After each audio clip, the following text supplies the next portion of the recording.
Good morning students. Sanskrit 10th की class शुरू हो चुकी है। तो जितने भी बच्चे हैं 10th में उन सब के पास इस वीडियो को शेयर कर दीजिए। चैप्टर वाइज हम अध्ययन करवा रहे हैं। प्रथम पाठ हमने पढ़ा दिया है। देखिए आज द्वितीय पाठ। देखो, नीति कथा साहित्य हितोपदेश अन्यतम ग्रंथ है। नीति कथा साहित्य में हितोपदेश अन्यतम ग्रंथ है, अन्यतम अनुपम ग्रंथ है, श्रेष्ठ ग्रंथ है। नीति कथा साहित्य में हितोपदेश श्रेष्ठ ग्रंथ है। एवं ही श्रूयते, ऐसा ही सुना जाता है। क्या सुना जाता है? नारायण शर्मा नामा पंडित है पाटलिपुत्राधिपते सुतान नीतिशास्त्रम बोधितुम इमं ग्रंथम रचयामास। नारायण शर्मा नाम के पंडित के द्वारा पाटलिपुत्राधिपते सुतान, पाटलिपुत्र के राजा के पुत्रों को नीति शास्त्रम बोधितुम, नीति शास्त्र का ज्ञान कराने के लिए इमं ग्रंथम रचयामास, इस ग्रंथ की रचना की। स्वमनोज्ञे प्रवाहमय शैल्यः अयम ग्रंथ है लोकेषु अति प्रसिद्धम अवाप। स्वमनोज्ञे अर्थात अपनी मनोहर प्रवाहमय शैली से अयम ग्रंथ है, यह ग्रंथ लोकेषु अति प्रसिद्धम, संसार में बहुत प्रसिद्ध अवाप हुआ। अपनी मनोहर और प्रवाहमयी शैली से यह ग्रंथ संसार में बहुत प्रसिद्ध हुआ, या इसने प्रसिद्धि को प्राप्त किया। अवाप का मतलब प्राप्त किया। सरल भाषया अस्मिन् ग्रंथे पंचतंत्रादि ग्रंथाना आधारीकृत्य पशुकथानां संग्रहो अस्ति।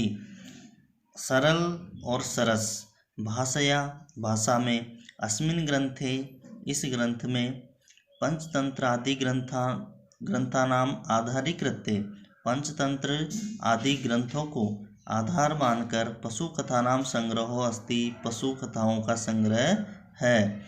इस जो हितोपदेश है इसमें बहुत सरल और सरस भाषा, रस से युक्त भाषा में जो पंचतंत्र इत्यादि ग्रंथ है उनमें से पशु कथाओं का इसमें संग्रह किया गया है। हितोपदेशस्य चत्वारः परिच्छेदा उपलभ्यन्ते, हितोपदेश के 4 परिच्छेद मिलते हैं।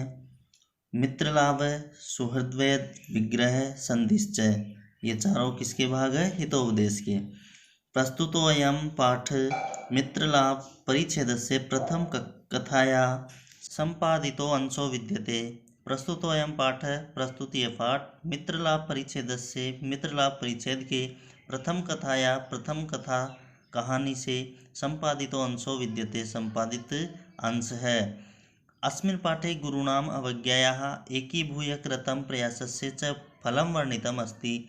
इस पाठ में गुरूणाम मतलब बड़ों की, अवज्ञायाः अवज्ञा करना या उनकी बात नहीं मानना, एकीभूय कृतं प्रयासस्य च और एक होकर के प्रयास करने का फल वर्णितम् अस्ति वर्णित है। इस पाठ में गुरुओं की अवज्ञा का और एक होकर के प्रयास करने का फल वर्णित है। चित्रग्रीवस्य अवज्ञां कृत्वा कपोतः जालबद्धः संजाता। चित्रग्रीवस्य अवज्ञां, चित्रग्रीव की बात नहीं मानकर कपोता जालबद्धः संजाता, कबूतर जाल में बंध गए। पुनश्च चित्रग्रीवस्य उपदेशेन एक चित्तीभूय सहतिम् आश्रित्य जालम आदाय एव उड्डिता। पुनश्च और फिर चित्रग्रीवस्य उपदेशेन, चित्रग्रीव के उपदेश से एक चित्तीभूय, एक मत होकर, सहतिम् आश्रित्य जालम आदाय उड्डिता, सभी एक साथ मिलकर के जाल को लेकर उड़ गए।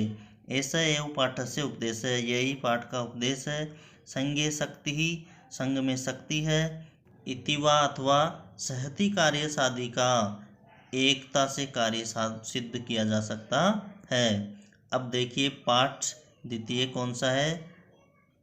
संगे शक्ति, संग में शक्ति है। अस्ति गोदावरी तीरे विशाल सालमलितरुः। अस्ति है गोदावरी तीरे, गोदावरी नदी के किनारे, विशाल सामललितरु सेम्बल का विशाल पेड़। गोदावरी के किनारे एक सेम्बल का बहुत बड़ा पेड़ है। नाना दिग्देशात् आगते रात्रो पक्षिणो तत्र निवसन्ति। नाना मतलब अनेक, दिग दिशाओं से, देशात और देशों से आगत्ते आकर के रात्रो पक्षिणों रात में पक्षी तत्र निवसन्ति वहाँ निवास करते हैं। अनेक दिशाओं और देशों से रात में पक्षी वहाँ आकर निवास करते हैं। अथ कदाचित अवसानायाम रात्रो अस्ताचल चूड़ा अवलंबिनी भगवती कुमुदिनी नायके चंद्रमसी लघुपत्नक नामा वायसः प्रबुद्ध कृतान्तमिव द्वितीयम आयान्तम व्याधम अपश्यत। अथ उसके बाद कदाचित कभी अवसानायाम रात्रो मतलब रात्रि के समाप्त होने पर रात बीतने पर अस्ताचल चूड़ावलंबिनी अस्त समय होने पर किसके चंद्रमा के भगवती कुमुदिनी नायके भगवती कुमुदिनियों के स्वामी चंद्रमसी चंद्रमा के जब चंद्रमा अस्त होने वाला होता है दिन होने वाला होता है उसी समय लघुपत्नक नाम का वायस है प्रबुद्ध है वायस है मतलब कौवा प्रबुद्ध मतलब देखा कृतांतमिव यमराज की तरह द्वितीयम दूसरे आयांतम आते हुए व्याधम अपश्यत व्याध मतलब शिकारी को अपश्यत देखा वापस देखो। उसके बाद जब शाम जो रात है वो बीतने वाली है ख़त्म होने वाली है चंद्रमा ख़त्म होने वाला है और दिन उगने वाला है जैसे ही होता है वैसे ही एक लघुपत्नक नाम का जो शिकारी है वो आता है और कौवा उसको देखकर क्या सोचता है कि दूसरा यमराज आ रहा है।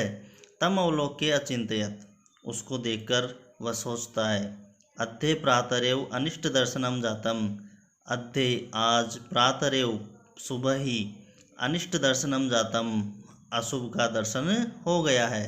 न जाने किम अनभिमतम दर्शिष्यति न जाने किम न जाने क्या अनभिमतम दर्शिष्यति बुरा या अशुभ दिखाएगा।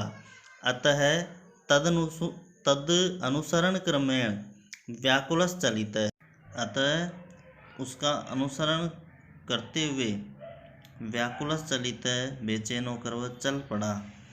अथ तेन व्याधेन तंडुलकणान विकीर्य जालम विस्तीर्णम अतः उसके बाद तेन व्याधेन उस शिकारी के द्वारा तंडुलकणान विकीर्य चावलों के कणों को बिखेर कर जालम विस्तीर्णम जाल को फैला दिया। स च प्रच्छन्नो भूत्वा स्थित स च और वह प्रच्छन्नो भूत्वा छिप करके स्थित बैठ गया। तस्मिन्नेव काले चित्रग्रीव नामा कपोतराजः सपरिवारो वियति विसर्पन् तान् तंडुलकर्णान् अवलोकयामास। तस्मिन्नेव काले उसी समय चित्रग्रीव नामा कपोतराज चित्रग्रीव नाम का कपोतराज कबूतरों का राजा सपरिवारो परिवार के साथ वियति आकाश में विसर्पन उड़ता हुआ तान तंडुलकणान उन चावलों के कणों को अवलोकयामास देखा। उसी समय चित्रग्रीव नाम के कबूतरों के राजा अपने परिवार के साथ आकाश में उड़ते हुए उन चावलों को देखा। ततः कपोतराज तंडुल कणलुब्धान कपोतान प्रति आहे ततः उसके बाद कपोतराज कबूतरों के राजा ने तंडुल कणलुब्धान चावलों के लोभियों कपोतान कबूतरों को प्रति आहे बोला। कुतो अत्र निर्जने वने तंडुलकणानां संभव है कि यहाँ पर अत्र यहाँ पर कुतो कहाँ से निर्जन वन में तंडुलकणानां संभव है चावलों के कण संभव है कि इस निर्जन वन में चावल के कण कहाँ से आएंगे। तन्निरूप्यताम तावत तो तब तक इसके बारे में विचार कीजिए। भद्रमिदं न पश्यामि यह मुझे क्या नहीं दिख रहा है कल्याणकारी नहीं दिख रहा है। सर्वथा अविचारितम कर्म न कर्तव्यम सर्वथा हमेशा अविचारितम बिना सोचे कर्म न कर्तव्यम कार्य नहीं करना चाहिए। एतत् वचनम श्रुत्वा कश्चित् कपोतः सदर्पम आह एतत् वचनम यह वचन श्रुत्वा सुनकर कश्चित् कपोतः कोई कबूतर सदर्पम घमंड के साथ आह बोला। ईर्षि घृणीत्व संतुष्ट क्रोधनो नित्य संकित परम भाग्योपजीवी च सड़ेते दुख भागिन। ईर्ष्या करने वाला, घृणी घृणा करने वाला, त्व संतुष्ट संतुष्टहीन, क्रोधनो क्रोधी, नित्य संकित हमेशा शंका करने वाला, परम भाग्योपजीवी और दूसरों पर जीने वाला, दूसरों के भाग्य पर जीने वाला, सड़ेते दुख भागिन ये 6 दुख के भागी होते हैं। अर्थात वापस देखो, ईर्ष्या करने वाला, घृणा करने वाला, संतुष्ट नहीं होने वाला और क्रोध करने वाला, हमेशा शंका करने वाला और दूसरों के भाग्य पर जीने वाला, ऐसे 6 लक्षणों वाले दुख के भागीदार होते हैं। आज के लिए यही तक बहुत है, आगे अब कल पढ़ेंगे।